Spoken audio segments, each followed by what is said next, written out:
Hi, I'm Joe Schmidt, Director of Marketing and Communications here at Munson Williams. Welcome to Outside the Frame. Every time I look at this painting, I can't help but imagine walking into the scene.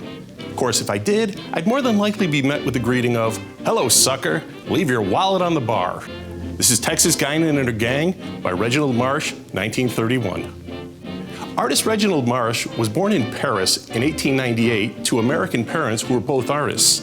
When he was 2 years old, the family relocated back to the States, settled in New Jersey, and spent their summers in Woodstock, New York. While attending the Yale Art School, Marsh was a star cartoonist and illustrator for the campus humor magazine. After graduating, he moved to New York City, where he worked as a freelance illustrator. Among the many jobs he had was illustrating burlesque and vaudeville performers for a regular feature in the New York Daily News. He was also one of the very first cartoonists for New Yorker magazine.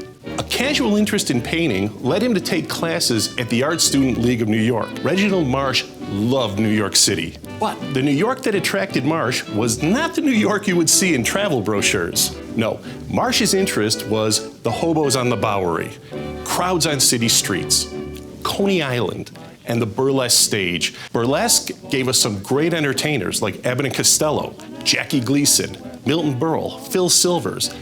But it was not considered respectable theater. It was considered the common man's theater, not respectable. But this was what attracted Marsh. He once remarked, "Well-bred people are no fun to paint." Which brings us to the subject of this painting. Mary Louise Cecilia Guinan, better known as Texas, was born in Waco in 1884.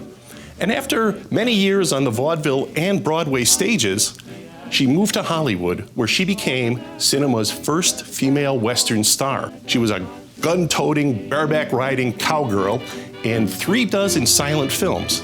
But what she's most famous for is the hostess at speakeasies, most notably the El Fay Club in New York City on West 45th Street, and later the 300 Club on West 54th Street. Now, to get into the El Fay Club, you climbed a long stairway, knocked on a door, a panel opened, someone looked out, and if you didn't appear to be a federal agent, you might be led inside. There would be a small stage where an orchestra would be playing this exciting, passionate new style of music known as jazz.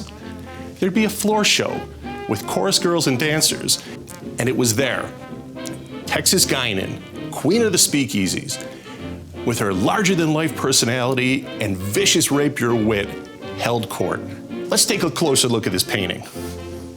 There she is. There's Texas. She's got her clappers in her hands. Now, the curtain, green curtain coming down, kind of suggests that maybe it was covering this window, so you're seeing a backstage area. Perhaps she's getting the entertainment ready for the evening. There's the showgirls. Here's some other dancers. She's getting them excited because they've got to go out and put on a good show for the crowd. You've got these gentlemen here. This one holding a megaphone, probably the featured vocalist of the evening because he needed the megaphone to be heard over the orchestra. We've got a rather burly gentleman. Maybe he's a bouncer. A fine-dressed, mustached man, the maitre d'. If you look over here, there's a waiter appearing around the corner. Maybe she's checking out the backstage scene. Maybe his customers are getting anxious, wondering when the show is going to start. Or maybe he needs to tell Texas that Babe Ruth just walked in. Or maybe some mobsters like Oni Madden walked in and there could be trouble. Anything could happen in this world, and it usually did.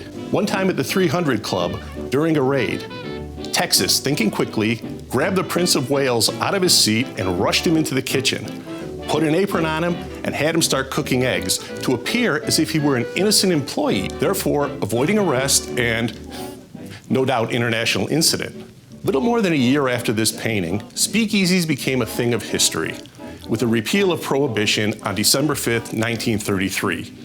Sadly, the subject of this painting would never see that happen because exactly 1 month earlier, on November 5th, 1933, Texas, while touring with her show, Too Hot for Paris, died during surgery at the age of 48. More than 12,000 people showed up for her funeral in New York. We don't know if Reginald Marsh attended, but I like to think that he did. The Museum of Art has other works by Reginald Marsh that you can see either in person or online. come check them out. I'm Joe Schmidt. Thank you for watching Outside the Frame.